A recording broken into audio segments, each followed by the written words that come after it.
Hello students, मैं हूं रवि शर्मा और आप देख रहे हैं मैथ्स प्लस। तो चलिए शुरू करते हैं प्रश्नावली 3.3। 3.3 का पहला प्रश्न आपको दिया गया है कि जांच कीजिए निम्न समीकरण द्विघात समीकरण है या नहीं है। तो बच्चों, द्विघात समीकरण का व्यापक रूप हमें पता होता है ax² plus bx plus c बराबर 0। ये एक द्विघात समीकरण का व्यापक रूप है। अगर इस प्रकार का कोई समीकरण हो तो वो द्विघात होगा, वरना नहीं होगा। यहाँ पर b और c बेशक 0 हो सकते हैं, लेकिन x² का गुणांक a कभी भी 0 नहीं होना चाहिए। अगर a का मान 0 हो गया तो x² वाला पद खत्म हो जाएगा, तो ये द्विघात नहीं हो पाएगा। b 0 होगा तो भी चलेगा, c 0 होगा तो भी चलेगा, लेकिन a कभी 0 नहीं होना चाहिए द्विघात समीकरण के लिए। तो आपको कुछ व्यंजक दिए गए हैं, चेक करना है कि ये द्विघात है या नहीं है। तो पहला दिया गया है, इस प्रकार से हम इसको गुणा करके इसको व्यापक रूप में लाने की कोशिश करते हैं। तो x गुणा x प्लस 1 प्लस 8 बराबर x प्लस 2 और x माइनस 2। तो बच्चों यहाँ x से गुणा करेंगे तो x गुणा x² प्लस 1 गुणा x प्लस 8 बराबर, ये दो गुणनखंड है, रैखिक गुणनखंड है। गुणा करेंगे तो डायरेक्ट फॉर्मूला अप्लाई करेंगे, a प्लस बी और a minus b, x plus 2 और x माइनस 2 का। तो आपको मिलेगा a² minus b² means x² minus 2 का स्क्वायर 4। अब हम यहां से इसको ट्रांसफर पक्षांतरण करेंगे तो x² से x² कैंसिल आउट हो जाएगा। यहाँ x प्लस 8 और माइनस का 4 इधर आएगा तो प्लस 4 बराबर 0 मीन्स x प्लस 12 बराबर 0। यहाँ पर x² का पद नहीं है, इसलिए हम लिखेंगे ये एक द्विघात समीकरण नहीं है, क्योंकि यहाँ x² नहीं है, सिर्फ x का पद है, तो ये एक रैखिक समीकरण कहलाएगा बच्चों। चलिए चेक करते हैं सेकंड के लिए। यहाँ x प्लस 2 की घात 3 a प्लस बी का क्यूब, तो a प्लस बी की घात 3 a cube plus b cube plus 3a² b plus 3ab² होता है। ये फॉर्मूला अप्लाई करेंगे इधर LHS में, तो x की घात 3 प्लस b क्यूब यानी 2 की घात 3 प्लस 3 गुणा a² x² गुणा b का मतलब है 2, तो यहां आ जाएगा 2 प्लस 3 गुणा ab² यानी x गुणा 2 का स्क्वायर। ये तो हो गया आपके पास LHS, और बराबर में आपको दिया गया है x की घात 3 माइनस 4। इसको थोड़ा सा शॉर्ट आउट करते हैं तो ये x की घात 3 बनेगा प्लस 2 की घात 3 का मतलब 8 प्लस 3 दूना 6x² और 2 की घात 2 मतलब 4 और 4 दिया 12x बराबर x की घात 3 माइनस 4। यहाँ x की घात 3 से x की घात 3 कैंसिल आउट हो जाएगा, ये इधर आएगा माइनस में घट जाएगा। 6x² प्लस का है, 12x भी प्लस का है, ये 4 माइनस का इधर आएगा प्लस में, 8 और 4 प्लस का 12 बराबर 0। ये ax² plus bx plus c जैसी रचना है, तो हमें इसे लिख देंगे कि हाँ यह एक द्विघात समीकरण है। यह एक द्विघात समीकरण है, क्योंकि व्यापक रूप जैसा हमें यहाँ पर दिखाई दे रहा है। इसके बाद पहले का तीसरा क्वेश्चन आपको दिया गया है, ये है x² plus 3x plus 1 x² plus 3x plus 1 बराबर x माइनस 2 का होल स्क्वायर, x माइनस 2 का होल स्क्वायर। देखते ही आपको द्विघात नहीं बताना है, आपको पूरा हल करना है, इसको अंतिम रूप से सरल करके फिर बताना है द्विघात है या नहीं है। तो ये तो ऑलरेडी खुला हुआ है, x² plus 3x plus 1 a minus b का होल स्क्वायर ओपन करेंगे, x² माइनस 2ab 2 गुणा x गुणा 2 तो माइनस का 4x प्लस b² 2 का स्क्वायर 4। यहाँ x² से x² कैंसिल आउट हो जाएगा, माइनस का 4x इधर आएगा, 3 और 4 7x, ये प्लस का 4 इधर आएगा माइनस में, तो प्लस का 1 और माइनस का 4, ये बचेगा -3 बराबर 0। यह कैसा है? यह रैखिक समीकरण है बच्चों, यह द्विघात नहीं है। यह एक द्विघात समीकरण नहीं है, क्योंकि इसमें x² वाला पद नहीं है। इसके बाद चौथे नंबर पे, पहले के चौथे में आपको क्वेश्चन दिया गया है, वो चेक करते हैं कि द्विघात है या नहीं है। चौथा क्वेश्चन है x plus 1/x plus x², x plus 1/x plus x² बराबर 0।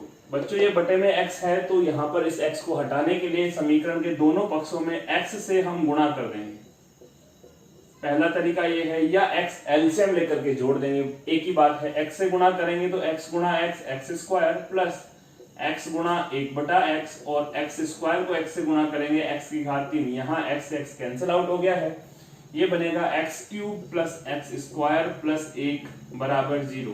क्या यह द्विघात समीकरण है बच्चों? बिल्कुल नहीं, ये एक 3 घात का यानी कि त्रिघात समीकरण है। आपको बताना है द्विघात है या नहीं, नहीं है, ये द्विघात समीकरण नहीं होगा। तो इस प्रकार से पहला क्वेश्चन हमने कंप्लीट किया। पहले क्वेश्चन में आपसे पूछा है कि समीकरण द्विघात है या नहीं। द्विघात समीकरण होने के लिए ax² plus bx plus c जैसा फॉर्मेट होना चाहिए, जिसमें a 0 के बराबर नहीं हो सकता, b और c कोई भी वास्तविक संख्या हो सकती है, लेकिन a का मान 0 नहीं होना चाहिए। a के अलावा 0 के अलावा a भी कोई वास्तविक संख्या हो सकती है। अब देखते हैं सेकंड क्वेश्चन। अब देखते हैं बच्चों क्वेश्चन नंबर 2 3.3 एक्सरसाइज से। दूसरा प्रश्न आपको कहा गया है कि निम्न द्विघात समीकरणों के गुणनखंड विधि द्वारा मूल या हल ज्ञात कीजिए। बच्चों, द्विघात समीकरणों के मूल ज्ञात करने के हमारे पास 3 विधियां हैं। पहली विधि है गुणनखंड विधि, दूसरी विधि है पूर्ण वर्ग विधि और तीसरी विधि है बच्चों आपके पास श्रीधराचार्य। तो पहली विधि का नाम है गुणनखंड विधि, इसे हम मध्य पद को विभक्त करने के नाम से भी जानते हैं, और मिडिल टर्म स्प्लिट या फैक्टराइजेशन मेथड इसे अंग्रेजी में कहा जाता है। तो क्या तरीका है इसके मूल हल ज्ञात करने का? सबसे पहले हम मूलों की बात करें तो द्विघात समीकरण के अधिकतम 2 मूल संभव हैं। जब हम श्रीधराचार्य पढ़ेंगे तो हम देखेंगे कि मूल वास्तविक एवं भिन्न भिन्न भी हो सकते हैं, मूल वास्तविक एवं समान भी हो सकते हैं, और जरूरी नहीं है कि वास्तविक मूल विद्यमान ही हो, मूल काल्पनिक भी हो सकते हैं। तो अभी उसकी बात ना करते हुए सिंपल जो क्वेश्चन जैसे 3.1 में हमने शून्य ज्ञात करने के लिए मध्य पद को विभक्त किया था, सेम वही तरीका रहेगा समीकरणों के मूल ज्ञात करना गुणनखंड विधि के द्वारा। हम द्विघात समीकरण के 2 ऐसे गुणनखंड करेंगे और उन दोनों गुणनखंडों को शून्य के बराबर रखने से आपको x के मान प्राप्त हो जाएंगे। तो गुणनखंड करने के क्या तरीके हैं? मध्य पद को आपको विभक्त करना पड़ेगा। तो एक सिंपल सा फॉर्मूला मैं आपको बताता हूं, फंडा मध्य पद को विभक्त करने का। प्रथम और अंतिम पद का गुणनफल देखिए कितना आ रहा है, 3 और 2 गुणांकों को चिन्ह के साथ लिखना है। 3 दूना प्लस का 6, गुणनफल आपको प्लस का 6 लेना है, और ऐसे गुणनफल करने हैं आपको ये दो ऐसे गुणनफल करने हैं जिनका योगफल मध्य पद के गुणांक के बराबर है। पहले और अंतिम a और c, पहले और अंतिम का गुणनफल कीजिए। 3 दूना प्लस का 6 आ रहा है। आपको एक ऐसे 2 गुणनखंड करने हैं मध्य पद के, यहाँ पर मध्य पद आना चाहिए, जिनका गुणनफल 6 के बराबर हो और उनका योगफल -5 के बराबर हो। तो ऐसा कब संभव है? ऐसा संभव है -2 और -3। बच्चों 6 एकम भी 6 होता है, लेकिन 6 में से 1 माइनस करेंगे तो 1 प्लस का लेना पड़ेगा और 1 माइनस का लेना पड़ेगा 5 बनाने के लिए, जबकि गुणनफल धनात्मक है। गुणनफल धनात्मक तभी हो सकता है जब या तो दोनों गुणनखंड धनात्मक हों या दोनों ऋणात्मक हों। अब दोनों धनात्मक होंगे तो योगफल ऋणात्मक नहीं हो सकता, इसलिए दोनों माइनस में लिए जाएंगे। ऐसा करते ही हम मध्य पद -5x की जगह -2x और -3x यानी मध्य पद को विभक्त करके लिखेंगे। तो ये बनेगा 2x² -5x की जगह, इस माइनस के 5x की जगह 2 और 3, -3x और -2x प्लस का 3 बराबर 0। चाहे 2x को पहले लिखें 3x को बाद में लिखें, उससे उत्तर पर कोई फर्क नहीं पड़ने वाला है। यहाँ पर 4 पद आपको मिलेंगे। प्रथम 2 पदों में और अंतिम 2 पदों में समान संख्या कॉमन निकालेंगे, और जो बचना चाहिए ब्रैकेट वो बिल्कुल समान बनेगा हर बार। तो यहाँ गुणांक में कुछ कॉमन है नहीं, x कॉमन आएगा, यहाँ से 2x - 3 बनेगा। आगे भी 2x - 3 बनेगा, तो माइनस का 1 कॉमन लेंगे तो यहाँ से 2x - 3 ऑटोमेटिक बन जाएगा। अगर आपको कॉमन लेने में कोई समस्या आती है बच्चों, तो पहला कॉमन लेने के बाद आप बिना कुछ सोचे समझे आगे वाले एक ब्रैकेट में 2x - 3 बराबर 0 और लिख सकते हैं। अब आप चेक कीजिए कि 2x यहाँ पर है और ऊपर है -2x, तो 2x को किससे गुणा करें कि -2x बन जाए -1 से। अब चेक करेंगे -1 गुणा -3 तो माइनस प्लस का 3। अब 2 पद आ गए हैं, पहला पद ये है आपके पास और दूसरा पद ये है। इन दोनों में ये जो ब्रैकेट बनाया है समान वो कॉमन होगा, यानी 2x माइनस 3 को कॉमन लेंगे तो यहाँ से x माइनस 1 बचने वाला है बराबर 0। अब दो गुणनखंडों का गुणनफल 0 तभी संभव है जब या तो पहले गुणनखंड की वैल्यू 0 हो या दूसरे गुणनखंड की वैल्यू 0 हो। तो यहाँ से दोनों गुणनखंडों को अलग अलग हम 0 के बराबर रखेंगे। पहले फैक्टर को 0 के बराबर रखा, 2x माइनस 3 इक्वल टू 0, यहाँ से 2x इक्वल टू मिलेगा आपको 3, 2 का डिवाइड लगाएंगे, क्रॉस मल्टीप्लाई वज्र गुणा करेंगे तो x बराबर मिलेगा आपको 3/2। यहाँ से x माइनस 1 बराबर 0 करने पर आपको प्राप्त होगा x बराबर 1। तो ये दो मूल कहलाएंगे 3/2 और 1। तो ये तरीका है मध्य पद को विभक्त करके मूल ज्ञात करने का। और मध्य पद को विभक्त करने की ये छोटी सी ट्रिक, ये ट्री बना लीजिए, इसको टेडी बियर कहें, ट्री कहें, कि गुणनफल पहले और अंतिम के गुणांक के बराबर आना चाहिए और योगफल मध्य पद के बराबर आना चाहिए। चलिए दूसरे पे यही सेम ट्रिक ट्राई करते हैं। दूसरा क्वेश्चन है 9x² माइनस 3x माइनस 2। पहले और अंतिम को गुणा कीजिए, 9 दूना 18, लेकिन माइनस का 18। आपको माइनस के 18 के ऐसे दो टुकड़े करने हैं जिनका योगफल -3 हो। तो 6 और 3, 6 तिया 18, माइनस का 6 और प्लस का 3, ये दो टुकड़े होंगे। दोनों का गुणनफल कीजिए, माइनस का 18 आएगा, दोनों को जोड़िए, माइनस का 3 आएगा। टुकड़े करते ही आपको गुणनखंड भी मिल जाएंगे। 9x² माइनस का 6x प्लस का 3x माइनस 2 बराबर 0। ये टुकड़े हमने कर लिए हैं, माइनस का 6 और प्लस का 3, माइनस 6 और प्लस 3, ये दो टुकड़े हमने कर लिए हैं। आप लिख करके भी कर सकते हैं, आप सोच के भी करें, लेकिन लिखने से आपको चिन्हों का जो ज्ञान है वो ऑटोमेटिक हो जाएगा कि कौन प्लस का होगा और कौन माइनस का होगा। ओवरऑल यहाँ माइनस का 3x बचना चाहिए, तो माइनस के 6x में प्लस का 3x जोड़ेंगे तो 3x ही बचेगा, और 6 और 3 को गुणा करेंगे, माइनस का 18 मिलेगा, 9 दूना माइनस का 18 ही आ रहा है। तो इस प्रकार से आपको ये टुकड़े करके उभयनिष्ठ लेना है। तो 9x² और 6x में से 3x कॉमन आएगा, यहाँ से 3x बचेगा, माइनस यहाँ से 3 दूना 6 बचेगा। आगे 3x माइनस 2 ही बनेगा ब्रैकेट में, तो सेम टू सेम लिखा हुआ है तो कॉमन 1 आएगा। 1 से गुणा कर देंगे 3x को, तो 3x 1, इन दोनों में से 1 कॉमन आ गया बराबर 0। तो बच्चों एक उभयनिष्ठ गुणनखंड 3x माइनस 2 होगा, यहाँ से 3x, आगे से प्लस का 1 बचेगा बराबर 0। दोनों को 0 के बराबर करेंगे, 3x माइनस 2 बराबर 0, तो x बराबर 2/3, माइनस का 2 इधर आया, प्लस में 3 का भाग लगाया 2/3, और यहाँ से 3x प्लस 1 बराबर 0, तो x बराबर मिलेगा माइनस का 1/3। तो दो मूल जो होंगे बच्चों 2/3 और 1/3 होने वाले हैं। तो ये तरीका है मध्य पद को विभक्त करके गुणनखंड ज्ञात करना। चलिए आगे सीखते हैं इसी का दूसरे का ही तीसरा प्रश्न।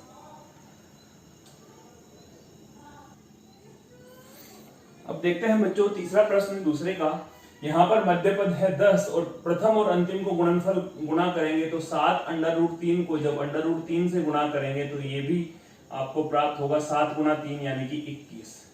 तो ऐसे दो गुणनखंड जिनका गुणनफल 21 हो, योगफल 10 हो, तो वो संख्याएं होंगी 7 और 3। 7 को 3 से गुणा करेंगे 21 और 7 और 3 को जोड़ेंगे तो 10। तो बच्चों ये जो मध्य पद के टुकड़े होंगे वो होने वाले हैं 7x और 3x। तो चलिए गुणनखंड करते हैं। √3x² प्लस 7x, जिसको 3x को पहले लिख दें, 3x प्लस 7x प्लस 7√3 बराबर 0। 7 और 3 10x। अब यहाँ पर 3x और √3x में √3x कॉमन आएगा, √3 बाहर आ गया है, x बाहर आ गया है, तो यहाँ से x बचेगा।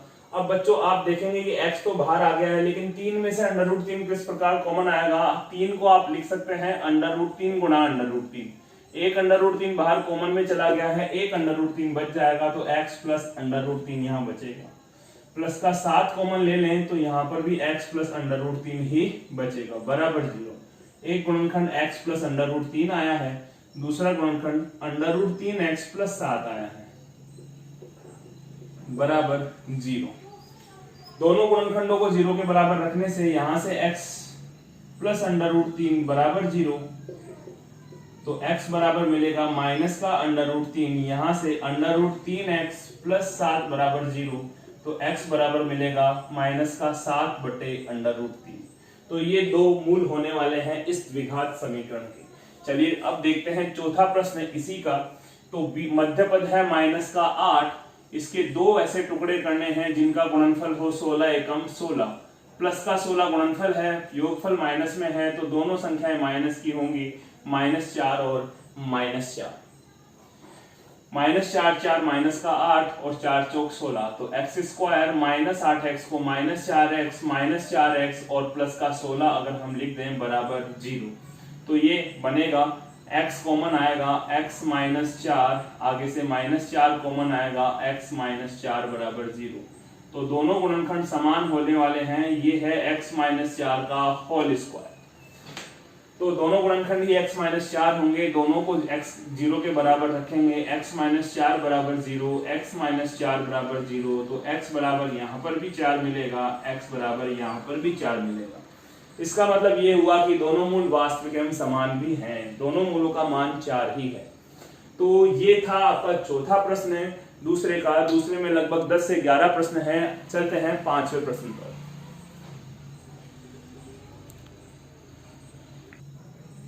अब देखते हैं बच्चों दूसरे का पांचवा प्रश्न। यहाँ पर आपको व्यापक रूप ना देते हुए कुछ भिन्नों के रूप में समीकरण दिया गया है। तो पहला काम ये होगा, इसको हम द्विघात समीकरण के रूप, व्यापक रूप ax square plus bx plus c रूप में लेकर के आए।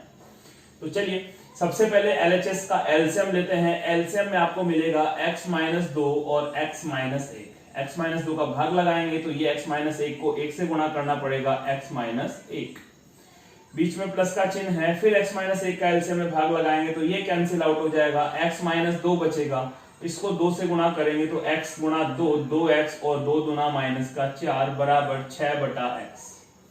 तो यहां से 2x और x बच गया 3x, -4 और -1 हो गया -5 बटे, इन दोनों को गुणा कर लें तो ये बनेगा x गुणा x स्क्वायर, x गुणा -1 -x 2x और प्लस का 2 बराबर 6/x। दोनों को वज्र गुणा कर देंगे तो x गुणा हो जाएगा 3x - 5 से बराबर 6 के गुणा में आ जाएगा x स्क्वायर, ये माइनस का x और माइनस का 2x माइनस का 3x और प्लस का 2। दोनों पक्षों को वज्र गुणा कर दिया है बच्चों। यहाँ पर बनेगा x गुणा 3x स्क्वायर -5x बराबर 6x स्क्वायर -6 18x और प्लस का 12। इन दोनों पदों को पक्षांतरण करके इधर लाएंगे बच्चों तो ये 3x स्क्वायर इधर आके माइनस में हो जाएगा, 6 में से 3 गए तो 3x स्क्वायर बचेंगे, ये माइनस का 5x इधर आएगा, प्लस का 5x माइनस के 18 और प्लस के 5 तो माइनस के 13x और प्लस के 12। तो इस हिसाब से ये समीकरण बन गया आपके पास व्यापक रूप में 3x स्क्वायर -13x प्लस 12 बराबर 0। प्रथम और अंतिम को गुणा कीजिए, 12 तिया 36, 36 के ऐसे दो टुकड़े जिनका योगफल माइनस का 13 हो, माइनस का 9 और माइनस का 4, 9 चौक 36 गुणा करेंगे तो माइनस माइनस प्लस, 9 और 4 को जोड़ेंगे तो माइनस का 13। बहुत आसानी से टुकड़े हो सकते हैं। 3x स्क्वायर -9x -4x तो ये हो गया माइनस का 13x प्लस 12 बराबर 0। पहले दो पदों में से 3x उभयनिष्ठ आएगा तो यहाँ से 3x -3 बचेगा, आगे माइनस का 4 कॉमन निकाल लें तो x -3 3 तो बाहर आ गया है, यहाँ x -3 बचेगा और आगे भी x -3 बराबर 0। तो 3x -4 और x -3। बच्चों ये दोनों गुणनखंड हमेशा समान बनेंगे। अगर ये समान नहीं बन रहे हैं तो मतलब कहीं ना कहीं गड़बड़ हो गई है। जैसे अभी यहाँ 3 लिख दिया था गलती से तो आगे पकड़ में आ गया कि यहाँ x -3 आएगा ना कि 3x, तो इस हिसाब से गलती भी पकड़ में आ सकती है आपको। दोनों गुणनखंडों को 0 के बराबर रखेंगे, 3x - 4 बराबर 0, 3x बराबर 4, x बराबर 4/3। यहाँ से x -3 बराबर 0 तो x बराबर 3। तो आपको दो मूल प्राप्त हो गए हैं x के दो मान कहते हैं, मूल कहते हैं, हल कहते हैं, हल मूल रूट्स सभी एक ही बात है। तो ये था पांचवा प्रश्न, बहुत अच्छा प्रश्न है। आपको व्यापक रूप पहले बनाना है, फिर व्यापक रूप के टुकड़े करने हैं। अब चलते हैं छठे प्रश्न की ओर। अब देखते हैं बच्चों छठा और सातवां प्रश्न। तो सबसे पहले छठे को हल करते हैं। प्रथम और अंतिम का गुणनफल 100 है, मध्य पद है 20, तो 10 गुणा 10 100 और 10 का योगफल करेंगे 20। तो ये बहुत आसान से टुकड़े हैं। 100x² माइनस का 10x माइनस का 10x प्लस का 1 बराबर 0। भाई पहले और अंतिम को गुणा करेंगे तो आपको मिलेगा 100, और 100 के दो टुकड़े करने हैं जिनका योगफल हो माइनस का 20, तो माइनस का 10 पहला टुकड़ा, दूसरा टुकड़ा भी माइनस का 10, गुणा करेंगे तो 100, योग करेंगे तो 20। इन दोनों में से 10x कॉमन आएगा तो यहाँ से 10x माइनस 1 बच जाएगा, माइनस का 1 कॉमन ले लें तो यहाँ से भी 10x माइनस 1 बच जाएगा बराबर 0। बच्चों आपको 10x माइनस 1 ही बनाना है, यहाँ 10x अंदर प्लस का है ऊपर माइनस का है तो बाहर माइनस 1 लगा देंगे, सिंपल। तो पहला गुणनखंड आ गया है आपके पास 10x माइनस 1, दूसरा गुणनखंड भी आ गया है 10x माइनस 1 बराबर 0। दोनों गुणनखंड समान ही हैं, दोनों का गुणनफल 0 के बराबर तभी होगा जब इनका मान 0 के बराबर आएगा। तो यहाँ से x बराबर 1/10 प्राप्त होगा, 10x माइनस 1 बराबर 0, यहाँ से भी x बराबर 1/10 ही प्राप्त होने वाला है। चलिए देखते हैं 7वां प्रश्न। यहाँ 3 दूना 6 हो रहा है, अंदर है 2 √6, तो √6 को √6 से गुणा करेंगे तो 6 2 √6x, तो 3x² प्लस √6x प्लस का √6x और प्लस का 2 बराबर 0। देखिए मध्य पद था 2 √6 और प्रथम और अंतिम का गुणनफल आ रहा है 6, तो √6 और √6 इसके दो टुकड़े हो गए हैं, जोड़ेंगे तो 2 √6 और गुणा करेंगे तो 6। √6 को बच्चों आप फिर से मैं आपको एक थोड़ी सी सरल चीज बता देता हूं। √6 को हम लिख सकते हैं √2 गुणा √3, और 3 को हम लिख सकते हैं √3 गुणा √3, और 2 को हम लिख सकते हैं √2 गुणा √2। ऐसा क्यों बताया गया है? क्योंकि आगे हम यही कॉमन लेने वाले हैं। 6 में से और 3 में से, √6 में से और 3 में से क्या कॉमन आ रहा है? देखिए √3 कॉमन आ सकता है, इसीलिए लिख के बताया है। तो √3x कॉमन आएगा, तो यहाँ 3 में से √3 निकल गया तो √3 बचेगा, √3x प्लस x तो बाहर आ गया, √6 में से √3 निकल गया तो √2 बचेगा, तो ये √2 बचेगा। सेम ब्रैकेट आगे बनेगा, √3x प्लस √2 इक्वल टू 0, तो 6 में से √3 अंदर है तो बाहर कितना बनेगा? √2, और 2 में से √2 निकला तो √2 बच गया। तो इस प्रकार से इसके टुकड़े संभव हैं। तो एक टुकड़ा है √3x प्लस √2, दूसरा टुकड़ा भी यही होगा √3x प्लस √2 बराबर 0। बराबर 0 के रखेंगे दोनों को अलग अलग, तो यहां से √3x प्लस √2 बराबर 0, √3x बराबर माइनस का √2, x बराबर माइनस का √2 बटा √3, इसको आप लिख सकते हैं माइनस √2 बटा 3। जैसे 6 को गुणा में अलग अलग किया था वैसे 2/3 को भाग में एक साथ लिखा जा सकता है। सेम ब्रैकेट आगे है, तो यहाँ से भी x का मान माइनस का √2 बटा 3 ही प्राप्त होने वाला है, यही प्रोसेस यहाँ लगेगा। तो ये था आपका 7वां प्रश्न। अब देखते हैं प्रश्न संख्या 8, जो कि बहुत ही आसान सा प्रश्न आपको दिया गया है। 8वां प्रश्न आपके पास है x² plus 8x plus 7, x² plus 8x plus 7 बराबर 0। तो 8 के दो टुकड़े जिनका गुणनफल 7 हो, तो 7 एकम 7 और 7 और 1 8, 7x प्लस x प्लस 7 बराबर 0। x कॉमन आया, x प्लस 7 प्लस का 1 कॉमन आएगा, x प्लस 7 बराबर 0। तो x प्लस 7 और x प्लस 1 दो गुणनखंड यहाँ पर हो जाएंगे, दोनों को 0 के बराबर रखेंगे, तो यहाँ से बच्चों आपको x बराबर माइनस का 7 और x बराबर माइनस के 1 दो मूल प्राप्त होने वाले हैं। तो ये था बच्चों आपके पास 8वां प्रश्न। अब बचता है 9वां, 10वां और 11वां प्रश्न, वो देखते हैं हम अगले वीडियो में। Thank you.